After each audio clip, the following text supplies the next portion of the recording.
Hello everyone, कैसे हैं आप सभी लोग। आप सभी का स्वागत है एक बार फिर से make it easy skill online platform पे। और आज बच्चे हम एक बहुत ही इम्पॉर्टेंट टॉपिक के बारे में डिस्कस करने वाले हैं। वो ये कि आईआईटी एग्जाम की अगर आप तैयारी कर रहे हैं, यानी कि आईआईटी सर्टिफिकेट के साथ में अगर आप किसी गवर्नमेंट एग्जाम के लिए प्रिपेयर कर रहे हैं, तो एक बहुत इंपॉर्टेंट टॉपिक जो है आजकल एग्जाम में आप लोग देख रहे हैं और बहुत ही मैंडेटरी में कहूँगी ना, बहुत ज़रूरी हो गया है कि नॉन टेक में जो है आपका जीके पूछा जा रहा है। ठीक है, तो जीके को इस तरीके से जो है अप्रोच करना है कि हमारे अच्छे खासे नंबर यहाँ पे आ जाए और हम जो है बाकी बच्चों से पीछे ना रहे। ठीक है, तो किस तरीके से आपकी स्ट्रैटेजी होनी चाहिए, कैसे इस सब्जेक्ट को समझना है, कितना समय देना है, कितना समय नहीं देना है, इसकी इंपॉर्टेंस क्या है। ठीक है, तो इस चीज के बारे में थोड़ा सा हम बात करेंगे, डिस्कस करेंगे और आप लोगों को बताएंगे कि कैसे जो है आपको जीके को अप्रोच करना है, कितना इसे पढ़ना है, कितना छोड़ना है। ठीक है, और किस तरीके से जो है हम बहुत अच्छे नंबर जो है इसमें गेन कर सकते हैं। तो एक स्ट्रैटेजी आपके साथ में शेयर कर रही हूँ। ठीक है, सबसे पहले बच्चे आपका हाउ टू प्रिपेयर आपका लास्ट में बताऊंगी। सबसे पहले है आपका पैटर्न।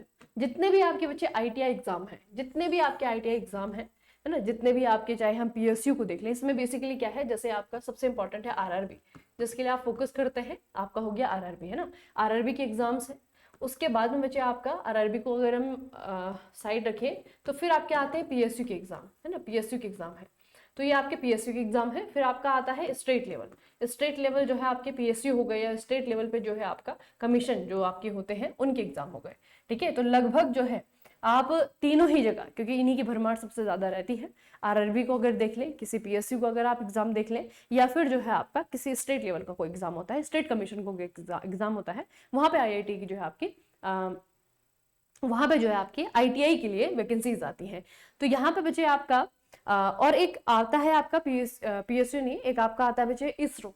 तो इसरो को अगर हम छोड़ दें, है ना, इसरो में जो है आपका नॉन टेक्निकल नहीं आता है, बेसिकली वर्कशॉप कैलकुलेशन है। वर्कशॉप कैलकुलेशन एक तरीके का नॉन टेक ही है वहां पे, है ना। लेकिन वर्कशॉप कैलकुलेशन में भी आपका वो प्रॉपर जो है आपका नॉन टेक में नहीं आता है ना। उसमें आपको कह सकते हैं कि वो टेक्निकल पूरा सिलेबस है, उसको अगर हम रहने दें तो बाकी के जो आपके एग्जाम्स हैं उसमें जो है कहीं पे 10 नंबर का, कहीं पे 20 नंबर का, कहीं पे 30 नंबर का, कहीं पे 40 नंबर का, है ना। ऊपर नीचे आपका जो पोर्शन है वो होता रहता है, लेकिन जीके पूछा जरूर जाता है। ठीक है, तो पैटर्न आपका क्या रहता है आईटीआई एग्जाम्स में।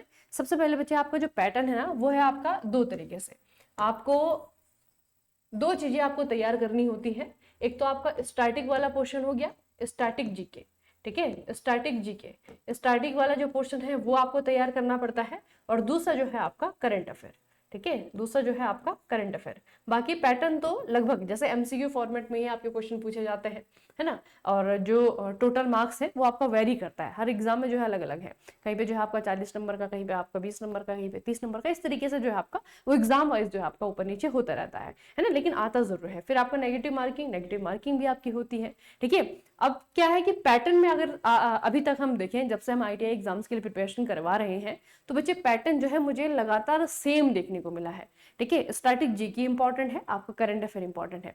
अगर किसी स्टेट लेवल का पीएसयू स्टेट का जो है आपका स्टेट कमीशन को कोई एग्जाम आता है, तो वहां पे वो पर्टिकुलर स्टेट की जो आपकी जीके है ना। अगर मध्य प्रदेश से कोई वैकेंसीज आई तो मध्य प्रदेश के बारे में 2-4 क्वेश्चन हो जाएंगे। अगर बिहार से कोई आपका वैकेंसी आई तो बिहार के बारे में 2-4 क्वेश्चन हो जाएंगे। ठीक है, इस तरीके से छत्तीसगढ़ का अगर कोई आया है तो उसके बारे में छत्तीसगढ़ के बारे में 2-4 क्वेश्चन हो जाएंगे, है ना। तो वो भी आपके वैकेंसीज आती हैं, वहां पे पर्टिकुलरली उस स्टेट के बारे में थोड़ा सा जो है आपका ज्यादा पूछा जाता है। ऐसा नहीं कि जीके वहां पे नहीं पूछा जाएगा, लेकिन स्टेट पे जो है ज्यादा फोकस किया जाता है। ठीक है, तो इस तरीके से जो है आपका आईटीआई लेवल में आईटीआई के जो एग्जाम्स है वहां पे जीके का पैटर्न रहता है ना। 2-3 चीजें, एक आपका करंट अफेयर हो गया, डेफिनेटली करंट अफेयर से क्वेश्चन होंगे। फिर जो आपका स्टैटिक जीके है वहां से आपके क्वेश्चन होंगे, और उसके बाद जो है आपका पर्टिकुलर स्टेट का जो आपका जीके है वो पूछा जाता है। ठीक है, तो ये हो गया आपका पैटर्न हमारे जो आईटीआई के एग्जाम्स है उनमें। ठीक है, किसका, जीके का। ठीक है, और जैसे मैंने कहा कि वेटेज तो बच्चे आपका डिपेंड करता है। अधिकतर जो आपके एग्जाम्स है वहां पे आपका 80 और 20 का रेशियो होता है। 80 नंबर का जो है आपका टेक्निकल आएगा, 20 नंबर का जो है आपका नॉन टेक्निकल आएगा। फिर 20 नंबर में भी जो है आपका जनरल अवेयरनेस होता है, और साथ में जो है आपका रीजनिंग होता है। मैथ्स बहुत कम होता है, रीजनिंग ज्यादातर होता है। ठीक है, तो इस तरीके से ये वाला जो है इसे हम कह सकते हैं कि यूनिवर्सल पैटर्न है ना। आपका 80-20 का, 80 का आपका टेक्निकल और 20 का जो है आपका नॉन टेक्निकल, है ना। ये जो है आपका यूनिवर्सल पैटर्न है। इसके इतर जो है आपका कभी कभी किसी एग्जाम में थोड़ा सा बढ़ जाता है, घटता कभी नहीं है। मिनिमम जो है बच्चे 20 तो आ ही रहा है।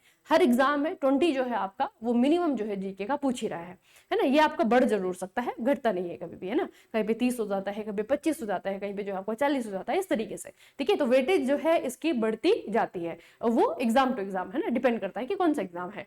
उसके बाद आता है बच्चे स्ट्रैटेजी। अपने स्कोर को मैक्सिमाइज करने की स्ट्रैटेजी क्या होनी चाहिए, आपको कैसे जो है जीके को अप्रोच करना है, कैसे इसको पढ़ना है, कि आपके आइडिया कि आपको किसी भी एग्जाम में बैठा दे, आपका बहुत अच्छा वहां पे स्कोर रहेगा, ठीक है। अब किसी भी, इसलिए क्योंकि आपको पता है अगर हम कोई बड़े एग्जाम को छोड़ दें, आरआरबी के एग्जाम को छोड़ दें, और अभी तो ग्रुप डी भी जो है आपका एक तरीके से रुक ही गया है, लटक गया एक तरीके से, है ना। तो अगर हम बड़े एग्जाम को छोड़ दें तो आपकी जो ये पीएसयूज वाली जो आपकी वैकेंसीज है ये आती तो है, लेकिन बहुत कम अपॉर्चुनिटी के साथ में आती है ना। बहुत कम वैकेंसीज होती है, आप लोग देखते हैं कहीं पे 15 है, कहीं पे 20 है, कहीं पे 25 है, इस तरीके से बहुत कम जो है आपकी ये पोस्ट के साथ में, बहुत कम वैकेंसी के साथ में अपॉर्चुनिटी आती है। तो इस केस में बच्चे को क्या करना होता है कि एक ही साथ में जो है सारी की सारी पीएसयूज के लिए तैयारी करते रहे, है ना। जितने भी फॉर्म आ रहे हैं जहाँ पे एलिजिबल है वहां पे जो है बढ़ते रहे, कहीं ना कहीं जो है आपका एग्जाम हो जाएगा, ठीक है। इस तरीके से अप्रोच जो है आप लोग रखते हैं। और इसमें क्या होता है कि हमें एक ही सब्जेक्ट पढ़ना है बेसिकली, है ना, उसको ही जो है हर प्रकार के पीएसयू में जो है हमें अप्लाई करना है, ठीक है। तो स्ट्रैटेजी जब हम देखते हैं तो स्ट्रैटेजी में सबसे पहले बच्चे आपका थोड़ा सा मैं कहूंगी क्लियर, है ना। जैसे आप आरआरबी की एग्जाम दे रहे हैं तो आपका जो मेन मोटिव है या फिर आपका जो मेन एम है वो क्या है, कौन सा वाला एग्जाम आपको क्लियर करना है, ये क्लियरिटी होनी बहुत जरूरी है, ठीक है। क्या आपको पीएसयू में ही जाना है, और पीएसयू में जाना मुझे लगता है किसी बच्चे का, वैसे बहुत कम बच्चे हैं जिनका सपना होगा, लेकिन एक तरीके से जो हम एक सेफ जो है लेकर के चलते हैं, क्योंकि बहुत सारी अपॉर्चुनिटी आती है एक साथ में, है ना। और साल भर में जो है बहुत सारे पीएसयू जो है अलग अलग वैकेंसीज रिलीज करते रहते हैं, तो वहां पे जो है आपका सिलेक्शन लेना थोड़ा सा जल्दी हो जाता है और आसान भी हो जाता है ना। तो हम बहुत सारे जो है आपके पीएसयू के फॉर्म भर देते हैं एक साथ में। तो वहां पे जब इस तरीके का बच्चा है, आपका माइंडसेट ये है कि कहीं पे भी किसी भी पीएसयू में अगर मेरा हो जाए, किसी भी सिलेक्शन किसी भी स्टेट गवर्नमेंट के जो एग्जाम है वहां पे मेरा हो जाए, तो उसमें जो है आपको क्या करना है बच्चे, आपको लगातार जो है जीके से जुड़े रहना है, ठीक है। दूसरा जो है जैसे आरआरबी के एग्जाम है, तो आरआरबी आपका एएलपी जैसे देता है, टेक्नीशियन अगर देता है, तो टेक्नीशियन एएलपी दोनों का बिल्कुल सेम जो है आपका सिलेबस है, ठीक है। वहां पर आपका जीके का वेटेज जो है आपका 10 नंबर का है, लेकिन 10 में भी आपका क्या है, ज्यादातर करंट अफेयर ही पूछता है। 10 में से जो है आपके 8 क्वेश्चन तो करंट अफेयर से आ जाते हैं, ठीक है। तो मैं कहूंगी कि जैसे अगर आपका उद्देश्य नहीं है कि मुझे आरआरबी ही करना है, अगर आरआरबी एएलपी या आरआरबी ग्रुप डी इनको जो है अगर आपको क्लियर करना है, तो वहां पे तो बेसिकली आपका क्या है बच्चे, जीके का वेटेज ही मैंने आपको बता दिया है कि जीके वेटेज जो है आपका 10 नंबर का है, 10 में से 8 भी जो है आपका करंट अफेयर पढ़ करके हो जाएगा, है ना। एक तो आपके वो वाले बच्चे हैं जिनका सिर्फ यही उद्देश्य है कि मुझे आरआरबी में ही करना है, लेकिन बाकी जो आपके स्टूडेंट हैं, जो शायद मेरे हिसाब से ज्यादा वो बच्चे हैं जो कि अलग अलग पीएसयूज में ट्राई करते रहते हैं, ठीक है।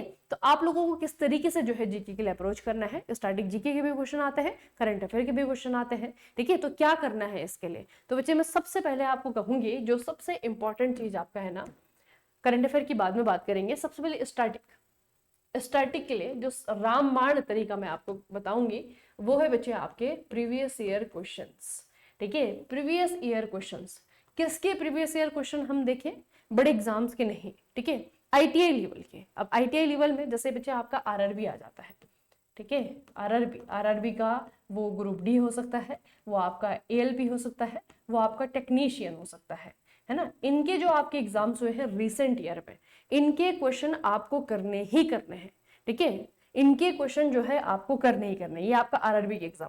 दूसरा जो बड़ा एग्जाम होता है हमारे देश में वो है आपका एसएससी। अब एसएससी में क्या सीजीएल लेवल के क्वेश्चन करके चले जाए आईटीआई के लिए, नहीं बच्चे, सीजीएल के नहीं, ठीक है। आपको पता है यहाँ पे एक वैकेंसी आती है एमटीएस के लिए, है ना। एसएससी एक तो जीडी हो गया आपका, और एक जो है आपका एमटीएस हो गया, है ना, एसएससी जीडी, एसएससी एमटीएस, ठीक है। और एक आपका सीएचएसएल भी होता है, तो सीएचएसएल तो नहीं, लेकिन एमटीएस और जो आपके जीडी के लिए जो आपके क्वेश्चन पेपर आते हैं, है ना, ये भी लगभग जो है आपका हर साल ही हो रहा है ना। तो ये जो आपके क्वेश्चन पेपर हैं इनके जो रिसेंट ईयर के हैं उनके क्वेश्चंस, ठीक है। और फिर जो है हमारे बचे पीएसयूज, है ना, हमारे जो आपके पीएसयूज हैं वो जो है बच्चे जितने भी हैं, और ये जो आपके पीएसयूज हैं इनमें ये मत देखना है कि आईटीआई के लिए वैकेंसी है या नहीं है, जो डिप्लोमा लेवल के लिए, ठीक है, डिप्लोमा लेवल के लिए बच्चे जो आपके एग्जाम्स होते हैं उनके भी क्वेश्चन, ठीक है, उनके भी क्वेश्चंस जो है आपको करने हैं। तो सबसे अच्छा तरीका जो जीके को तैयार करने का होता है आपके लिए, और आपके पास में बहुत सारे सोर्सेस है बच्चे, ऐसे नहीं कि नंबर ऑफ क्वेश्चन की कमी है आपके लिए, है ना, नंबर ऑफ क्वेश्चन की कमी नहीं है। अगर आप किसी पर्टिकुलर की किताब से पढ़ रहे हैं जिसमें एमसीक्यूज ही एमसीक्यूज है ना पर्टिकुलरली, तो मैं कहूंगी उससे ज्यादा जो अच्छा है आपके लिए वो है कि जितने भी एग्जाम हो रहे हैं, है ना, टेक्निकल फील्ड में, तो टेक्निकल फील्ड में डिप्लोमा वाले जो आपके एग्जाम्स होते हैं उनके आप सबसे ज्यादा नजदीक हैं, है ना, तो उस लेवल पे जो भी आपका पीएससी एग्जाम करवा रहे हैं उनके जितने भी पीवाईक्यूज हैं वो आपके हमेशा सॉल्व होने चाहिए। ठीक है, इसमें इसे करना कैसे है, तो बच्चे अपडेट, ठीक है, अपडेट रहिए। अभी पिछले महीने कौन सा एग्जाम हुआ है, अभी आपको पता है कि डिप्लोमा लेवल पे एनएचपीसी का एग्जाम हुआ है, एनएचपीसी में किस तरीके से जो है आपके क्वेश्चन पूछे गए हैं। ठीक है, उससे पहले जो है आपका अभी रिसेंटली आईयूसीएल में तो जीके नहीं था, उसमें इंग्लिश था। तो इस तरीके से डिप्लोमा लेवल पे हमारे आईटीआई लेवल पे कौन कौन से एग्जाम हो रहे हैं, ठीक है, कहाँ कहाँ कौन कौन से जो है आपके, मतलब क्योंकि साल भर में आपके बहुत सारी ऐसी वैकेंसीज आती हैं, बहुत सारे ऐसे एग्जाम हो जाते हैं जो हमें एक तरीके से मैं कह सकती हूँ कि जो हमें पता भी नहीं लगता है कि वो एग्जाम कब आया और कब चला गया, है ना, लेकिन उसके क्वेश्चन पेपर तो होते हैं, ठीक है, आंसर कीज होती हैं। ठीक है, तो जितने भी कोशिश करिए मैक्सिमम टू मैक्सिमम जितने भी आपके पीवाईक्यूज हैं, है ना, आपके लेवल के आए, चाहे वो आईटीआई में आपका पीएससी ने कोई वैकेंसी निकाली है, डिप्लोमा लेवल में कोई पीएससी ने वैकेंसीज निकाली है, वो आपके क्वेश्चन पे हो गए। ठीक है, वहां से आपका अगर आपके अपने लेवल का करते हैं तो वो बेसिक लेवल का हो जाता है, एडवांस लेवल का भी आपका क्लियर हो जाता है जब आप डिप्लोमा लेवल का करते हैं। ठीक है, तो पहले तो आपको करना है पीवाईक्यूज, यहाँ से स्टैटिक जीके बच्चे, क्योंकि स्टैटिक जीके में अगर आप पढ़ने बैठेंगे अगर हिस्ट्री और ज्योग्राफी और आपका ये पॉलिटी और आपका इकोनॉमिक्स, ठीक है, तो पढ़ने बैठेंगे तो वो एक तो आपका टाइम खराब होगा। ठीक है, टाइम खराब इसलिए कह रही हूँ मैं आपको क्योंकि आपको टेक्निकल भी पढ़ना है। ठीक है, तो अप्रोच हमेशा ऐसे रखिए अपने एग्जाम्स के लिए, वेटेज के हिसाब से आपको बता रही हूँ, क्योंकि वेटेज जो है बहुत ज्यादा नहीं होता है, लेकिन इतना तो होता है कि हमें स्ट्रेटेजी बनानी पड़ेगी, हमें छोड़ना नहीं है बच्चे, है ना, इतना वेटेज तो होता है कि मेरिट उस पर डिपेंड करती है ना, जिसका नॉन टेक्निकल अच्छा है, टेक्निकल में भी जो बच्चा अच्छा है उसे पेपर निकालने में कोई भी जद्दोजहद नहीं करनी पड़ती, आप सभी को पता है ये बात, है ना, उसकी जो है आराम से पेपर निकलता है, अच्छी सी उसकी मेरिट आती है, फाइनल मेरिट में उसका सिलेक्शन होता है ना, लेकिन नॉन टेक्निकल में अगर आप स्ट्रगल करते हैं, आपको समझ नहीं आता कि कहाँ से पढ़े कहाँ से नहीं पढ़े, ठीक है, तो तब जो है आपके आ जाते हैं बैकफुट पे आ जाते हैं, आपका टेक्निकल कितना भी अच्छा हो, अगर वहां पे नंबर नहीं आ रहे हैं 20 में से अगर आप नहीं ला पा रहे हैं 11 12 या 15, है ना, तो वहां पे आप फेल हो जाएंगे बच्चे। ठीक है, तो आपको जो है बहुत अच्छा जो है नॉन टेक्निकल पोर्शन अपना करना है, और ऐसा करना है कि किसी भी पीएससी को एग्जाम आए वहां पे जो है आपका अच्छे से सिलेक्शन हो जाए। ठीक है, तो आपको क्या करना है, जितने भी पीवाईक्यूज, अब इसके लिए जो है सोर्सेस, अब सोर्सेस बच्चे दुनिया भर के सोर्सेस है, और मैं कहूंगी कि फ्री में अवेलेबल है, आप एक गूगल सर्च करिए, ठीक है, वहां पे जो भी अभी रिसेंट एग्जाम हुए हैं उनका जो है आंसर की या फिर उसका जो है पैटर्न ले लीजिए। ठीक है, उसके अलावा जो है जितने भी पीवाईक्यूज आपके होते हैं, हर वेबसाइट जो है आपके दुनिया भर की जो है, आप ऑनलाइन एजुकेशन, ऑनलाइन जो आपके चैनल हैं, ऑनलाइन जो आपके एक तरीके से प्लेटफॉर्म है, वही जो है आपके अपडेट कर देते हैं, है ना, तो पीवाईक्यू मिलना आज की डेट में बहुत कोई बड़ी बात नहीं है, पीवाईक्यू आपको आराम से मिल जाएंगे, आप एक गूगल सर्च करिए, बस एग्जाम का नाम आपको पता होना चाहिए। ठीक है, थोड़ी सी ये अवेयरनेस आपको रखनी है कि कौन से महीने में पिछले एक साल में कितने एग्जाम हुए हैं पीएसयू में, कौन कौन से पीएसयू ने एग्जाम करवाए हैं आईटीआई लेवल पे और आपके ये डिप्लोमा लेवल पे, तो जितने पीवाईक्यू जो है आपके हो रहे हैं, जिन भी एग्जाम का आपके कानों में जो भी खबरें पड़ रही हैं कि ये एग्जाम हुआ है, ये एग्जाम हुआ है, ठीक है, आप अगर खुद से अपेयर हो रहे हैं तो आपको मालूम है, लेकिन अगर खुद से अपेयर नहीं हो रहे हैं तो थोड़ा सा अवेयर रहिए इस चीज के बारे में कि अभी ये एग्जाम हुआ है, तो अगर दूसरे ने वो एग्जाम दिया है तो आपको उसके क्वेश्चन पता होने चाहिए बच्चे। ठीक है, आप उस क्वेश्चन को करिए, उन क्वेश्चन को याद करिए। ठीक है, तो ये जो है आपको सबसे पहले करना है कि पीवाईक्यू आपको करने हैं, जो भी आपके लेवल के एग्जाम है, डिप्लोमा लेवल के एग्जाम है, उनके पीवाईक्यू। ठीक है, उसके बाद में स्टैटिक जो जीके है ना, उसको पढ़ने का, क्या हमें पूरे के पूरे सब्जेक्ट पढ़ने हैं, जैसे हम पढ़ते हैं हिस्ट्री, ठीक है, हिस्ट्री हमें पढ़ना है, या फिर आपका जो है पॉलिटी आ जाता है, ठीक है, फिर आपका जो है जियोग्राफी आ जाता है, आपका इकोनॉमिक्स का हालांकि बहुत ज्यादा वेटेज नहीं होता है, और एक बहुत इंपॉर्टेंट है आपके लिए वो है जनरल साइंस, है ना, जनरल साइंस। तो इनको हम कैसे पढ़ें और कितना पढ़ें कि हमारा जो है सिलेक्शन पक्का हो जाए, किसी ना किसी पीएसयू में जो है हमारी जॉब लग जाए। ठीक है, तो ये बच्चे आपका इकोनॉमिक्स अगर हम छोड़ दें तो बाकी के बाकी जो आपके चारों चीजें हैं वो बहुत इंपॉर्टेंट है हमारे एग्जाम्स के लिए। ठीक है, इनको कैसे करना है, एक तो मैंने आपको कहा पीवाईक्यू करिए, तो जब पीवाईक्यू आप करते हैं तो इन सभी के जो है मिक्स क्वेश्चन आपके पास में आ जाते हैं। एक होता है आपका स्टैटिक जीके, मिसलेनियस, है ना, जो क्वेश्चन कहीं से नहीं होते, किसी भी टॉपिक से नहीं होते, तो इनसे जो है आपको कैसे करना है। तो बच्चे इनके लिए मैं आपको कहूंगी कोई से भी जो है आपकी एमसीक्यू, ठीक है, एमसीक्यू लेवल, लेवल तो नहीं, एमसीक्यू फॉर्मेट में जो आपकी बुक्स आती है ना, एमसीक्यू फॉर्मेट में, ठीक है, एमसीक्यू फॉर्मेट में जो आपकी बुक आती है,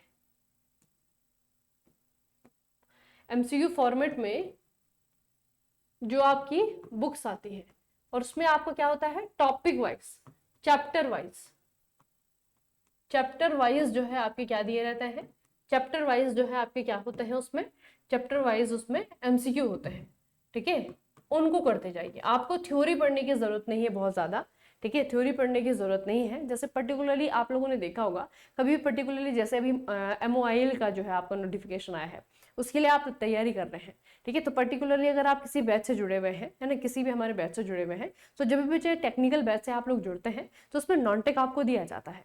तो एक बार अगर आपने नॉन टेक ले लिया किसी भी पर्टिकुलर PSU के लिए, और वहां पे जो है आपका GK लिखा हुआ है, सामान्य अध्ययन लिखा हुआ है, तो उसके लिए जो नॉन टेक दिया हुआ है ना, बस वो एक बार आपको मिल गया, वो जो है आपको सारे एग्जाम में काम आ जाएगा, है ना। उसमें अब आपके जो चेंजेस करने हैं आपको, वो करने हैं MCQ प्रैक्टिस, है ना, उसको जो है चेंज करना है। अपने जो PYQs हैं उसको करते रहना है, जो आपको बेसिक से थ्योरी दी हुई है वो जो है आपको करनी है, ठीक है, और उसके अलावा जो है आपको करने हैं चैप्टर वाइज MCQs, ठीक है, चैप्टर वाइज MCQs करिए बच्चे, ठीक है, जितनी बार हो सकता है उतनी बार उनको प्रैक्टिस करिए। आपको हर क्वेश्चन का आंसर हमेशा याद रहना चाहिए, ठीक है। तो चैप्टर वाइज MCQs से जो है आपको क्या होगा, सिलेबस एक तो जल्दी भी खत्म होगा, ठीक है, और दूसरा जो है एक तरीके से कवर भी हो जाएगा आपका, ठीक है। तो इस तरीके से आपको करना है।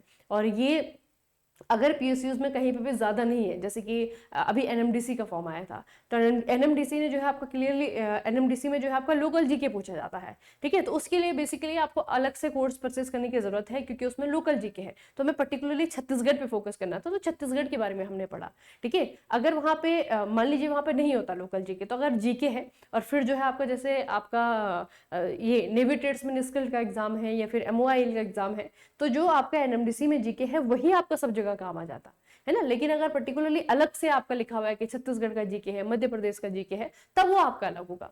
तो GK जो है एक बार आपको करना है ना, उसको ही जो है बार बार क्या करना है, उसको रिवाइज करते जाना है, उसको प्रैक्टिस करते जाना है। अपने जो क्वेश्चन बैंक है आपके MCQs, उसको जो है बढ़ाते जाना है, ठीक है। पिछली बार जो है मैंने MCQ जो याद किए, ऑब्वियसली बात है, अगर आप रिवाइज करते हैं तो आपको हमेशा के लिए याद हो गए, ठीक है। फिर आपने क्या करना है, दोबारा से नया जो क्वेश्चन बैंक आएगा, ठीक है, उसको करना है, ठीक है। नया जो आपके पेपर होंगे उसमें अलग तरीके के क्वेश्चन आएंगे, उनको जो है आपको याद करना है, ठीक है। तो इस तरीके से आपको जो है सर्कल बनाते रहना है। बेसिक से जो है आप पढ़िए एक बार, ठीक है। आप किसी भी कोर्स से, आप मेगाडिजी स्किल बच्चे मोबाइल एप्लीकेशन है, ठीक है, वहां पे जो भी आपका टारगेटेड अपकमिंग जो भी आपका एग्जाम है, चाहे आप MPIT के लिए तैयारी कर रहे हैं, चाहे आप ये NMDC के लिए तैयारी कर रहे हैं, या फिर आप MOIL के लिए तैयारी कर रहे हैं, ठीक है, तो किसी भी एग्जाम के लिए आप अगर तैयारी कर रहे हैं तो उसके लिए जो है बेसिक सा GK का फॉर्मेट आपको दिया जाता है, उसका सिलेबस दिया जाता है बेसिकली, ठीक है। तो PDF फॉर्म में भी है, वीडियो फॉर्म में भी आपको दिया जाता है, ठीक है। तो वहां से जो है आप उस थ्योरी को जो है पढ़ लें, है ना। उसके बाद में जो है आपका MCQ करना स्टार्ट कर दीजिए,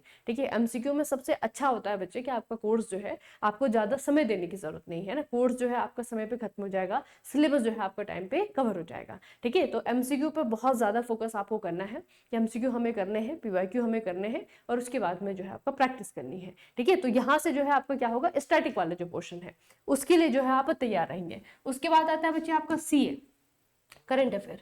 करंट अफेयर को कैसे करें, क्योंकि करंट अफेयर तो आपका पिछले 6 महीने का पूछा जाता है, और हर महीने अगर कोई एग्जाम है तो इसका मतलब है कि पूरा साल ही हमारे लिए इंपॉर्टेंट है, ठीक है। क्योंकि पिछले 6 महीने का करंट अफेयर का मतलब क्या है कि अगर कोई एग्जाम जो है नवंबर में होना है ना, तो उससे पहले की जो 6 महीने हैं वो हमने पढ़े हुए होनी चाहिए। उस बीच में कोई एग्जाम हो गया तो उस एग्जाम के लिए फिर उससे पहले के 6 महीने वो हमें पढ़े हुए होने चाहिए। तो इसका सबसे अच्छा सॉल्यूशन बच्चे क्या है ना, आप डेली बेसिस पे करंट अफेयर, ज्यादा नहीं, आपको देने हैं अपने 15 मिनट, डेली बेसिस पे अवेयर रहिए कि हमारे देश में चल क्या रहा है, ठीक है। डेली बेसिस पे करंट अफेयर जो है पढ़ते रहिए। आप कहेंगे ITI स्टूडेंट वालों को, ITI वालों को भी पढ़ना है क्या, बिल्कुल पढ़ना है बच्चे, ठीक है। डेली बेसिस पे अवेयर रहिए। आप चाहे तो नोट्स मत बनाइए इसके, है ना, लेकिन अवेयर रहिए कि चल क्या रहा है, ठीक है। तो इससे जो है आपका करंट अफेयर अगर आप डेली बेसिस पे पढ़ते हैं, है ना, आपको पता रहता है कि खबरें क्या हैं। तो जब आप रिवाइज करते हैं ना चीजों को, तो रिवीजन जो है बहुत आसान हो जाता है। ठीक है, तो रिवीजन बहुत आसान हो गया, जो भी आपका एग्जाम आएगा, इससे ये नहीं होगा जैसे बहुत सारे बच्चे हैं कि एग्जाम आएगा तभी जो हम करंट अफेयर पढ़ेंगे, है ना। तो वो करंट अफेयर बच्चे आप तब कर सकते हैं जैसे कोई पर्टिकुलरली स्टेट बेस अगर कोई एग्जाम है, तो हमें सिर्फ मध्य प्रदेश का जैसे हमें करंट अफेयर पढ़ना है, तो वो जो हम कर सकते हैं कि मध्य प्रदेश ही तो है, बहुत छोटा छोटा तो नहीं है, लेकिन एक ही स्टेट है, उसका करंट अफेयर जो है 1-2 वीडियोस में हो जाएगा, है ना। लेकिन जब हम इंडिया की बात करते हैं तो वो जो करंट अफेयर है वो 1-2 वीडियो का काम नहीं है बच्चे, है ना। करने के लिए तो हम करते हैं, करने के लिए आप लोग भी करते हैं। टॉप 100 क्वेश्चन पिछले 6 महीने का जो है आपका पूरा का पूरा रिवीजन, इस तरीके से आपको भी पता है कि वो बहुत ज्यादा कवरेज नहीं देता है ना, रेंज बहुत ज्यादा नहीं होती उस प्रकार के सेशन की। तो रेंज बढ़ाने के लिए और ज्यादा से ज्यादा क्वेश्चन अटेम्प्ट करने के लिए आपको हमेशा तैयार रहना है। डेली जो है करंट अफेयर के जो सेशन है उनको करिए, ठीक है, और उनसे जो है अपडेट रहिए, ताकि आप जब एग्जाम आए तो उसके लिए जो है रिवीजन के लिए तैयार रहेंगे, ठीक है, उसके लिए जो है आप इस तरीके से तैयार रहेंगे, ठीक है। तो दो ही चीज है बच्चे, एक तो आपका स्टैटिक वाला पोर्शन है, एक आपका करंट अफेयर वाला पोर्शन है, इन दोनों को आपको तैयार करना है और इसको जो है आप प्रैक्टिस करते रहिए। उसके अलावा अभी रिसेंट में आपके जो एग्जाम्स है उसमें एक तो बच्चे आपका यही है, MOIL का एग्जाम है, ठीक है, MOIL का एग्जाम है। तो मोइल के एग्जाम के लिए थोड़ा सा मैं आपको एक बता देती हूँ।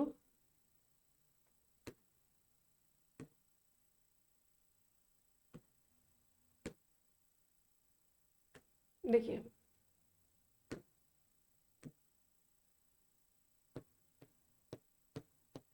मेक इट इजी स्किल्स, है ना। यहाँ पे अगर आप देखेंगे तो मेक इट इजी स्किल्स में बच्चे ये हमारा प्लेटफॉर्म है, ठीक है। इस प्लेटफॉर्म पे अगर अभी तक आप लोगों ने एप्लीकेशन नहीं किया हुआ है तो एप्लीकेशन जो है आपको डाउनलोड कर लेना है, ठीक है। उसमें जो है यहाँ पे देखिए MOIL का जो है अभी कोर्स चल रहा है आपका, है ना। मतलब यहाँ पे बहुत सारी चीजें जो है आपको मिल जाएंगी, ठीक है। NMDC का है आपका, NMDC अभी RS1 RS2 रह गया है, ठीक है। इंडियन नेवी ट्रेड्समैन स्किल के लिए है आपका, ट्रेड्समैन मेड के लिए भी था, ठीक है। तो ये बेसिकली क्या है कि बहुत सारे जो है आपके अपॉर्चुनिटीज आपको मिलेंगी, ठीक है, इन कोर्सेज में। लेकिन क्या है, ये आपका टेक्निकल प्लस नॉन टेक्निकल है, ठीक है, टेक्निकल प्लस नॉन टेक्निकल है। ये तो आपके हो गए बच्चे पेड कोर्सेज। उसके अलावा जो है आपका मेक इट इजी स्किल्स, ठीक है, मेक इट इजी स्किल्स ये हमारा यूट्यूब चैनल है जिसपे अभी आप वीडियो देख रहे हैं। तो ये जो है आपका यूट्यूब चैनल में अभी हमने क्या किया है, लाइव सेशन के माध्यम से आपका जो नॉन टेक्निकल वाला पोर्शन है उसको कंप्लीट करने के लिए जो है एक तरीके से कह सकते हैं कि कंप्लीट कोर्स जो है आपको यहाँ पे करवाया जा रहा है ना। MCQ फॉर्मेट में आपको करवा रहे हैं, इंपॉर्टेंट MCQs बच्चे आपको करवा रहे हैं, ठीक है। तो इसमें आपका क्या है, अभी तो हमने रिसेंट जो है मोइल और MP ITI TO को ही टारगेट किया है, लेकिन जैसे मैंने आपको बताया कि एक बार अगर आपने GK पढ़ लिया तो हर एग्जाम में आपका काम आएगा, है ना। तो हर एग्जाम के लिए जो है आप लोग कर सकते हैं। अभी जो है हमने 30 क्लासेस में GK को खत्म करने के लिए टारगेट सेट किया है, ठीक है, 30 क्लासेस में। तो अभी जो है इसकी 2-3 क्लासेस हुई हैं, अगर अभी तक आप लोगों ने नहीं देखी हैं तो इन क्लासेस को देखिएगा, ठीक है। इसमें जो है आपका सब्जेक्ट वाइज जो है बच्चे हम प्रैक्टिस कर रहे हैं, अभी हिस्ट्री स्टार्ट हुआ है, तो धीरे धीरे इस तरीके से जो भी हमारे GK के सब्जेक्ट है स्टैटिक के, कम से कम हम एक बार जो है पूरा का पूरा GK इस तरीके से MCQ फॉर्मेट में कर लेंगे, ठीक है। तो आगे आने वाले एग्जाम्स के लिए हम लोग तैयार रहेंगे, ठीक है। तो ये बच्चे हम लोग कर रहे हैं। तो ये जो है आपका फ्री में है, बाकी पेड जैसे मैंने आपको बताया, तो पेड में क्या होता है, हम टेक्निकल प्लस नॉन टेक्निकल, अगर मोइल को पर्टिकुलरली आप टारगेट कर रहे हैं तो उसके लिए जो आप कोर्स परचेज कर सकते हैं, है ना। तो ये तो आपके पेड की बात है, लेकिन फ्री में भी जो है आप बेनिफिट उठा सकते हैं मेक इट इजी स्किल्स के साथ में। अगर आप देखेंगे बच्चे,